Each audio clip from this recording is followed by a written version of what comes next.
আমি আপনাকে একটা কথা বলি, রাস্তা না দাঁড়ায় আমি 12টার সময় আপনি আসেন, আমি কথা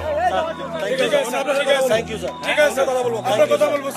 আপনার নামটা কি? আমার নাম মোহাম্মদ ইব্রাহিম খোকন। আচ্ছা, ইব্রাহিম খোকন সাহেব, চেয়ারম্যানকে আমি আনবো না, জি স্যার, আমি একা আপনাদের সাথে কথা বলবো। আপনাকে তো আমি চিনি ভালো করে। ঠিক আছে স্যার, ঠিক আছে।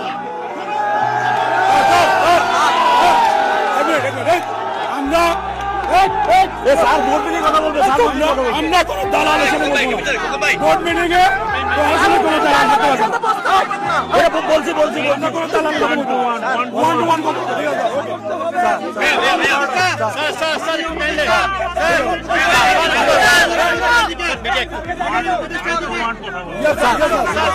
আপনাকে শুধু একটা বললাম যে কোনো দালালকে রাখতে পারবেন না স্যার।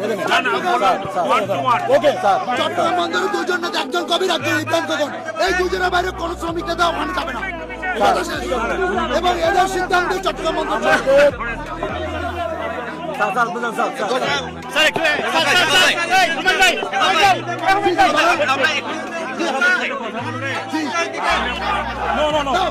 এরাই মিটিং দিচ্ছে পুরো চট্টগ্রাম বন্দরকে এরা মিটিং দিচ্ছে, বাকি সব দালাল।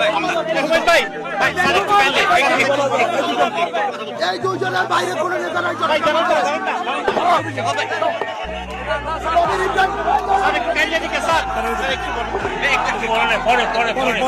পরে কি হবে, পরে কি হবে, পরে চট্টগ্রাম বন্দরে দুজন আমরা শব্দ নয় সত্য বলি, আমরা গুজব নয় খবর দেই, সদা জাগ্রত আমাদের চোখ, খবর আগে সত্য সবার আগে। বাহাদুর লাইভ নিউজ একটি নিরপেক্ষ নির্দলীয় আন্তর্জাতিক সোশ্যাল মিডিয়া। সত্য জানুন, সচেতন থাকুন। আল্লাহ হাফিজ।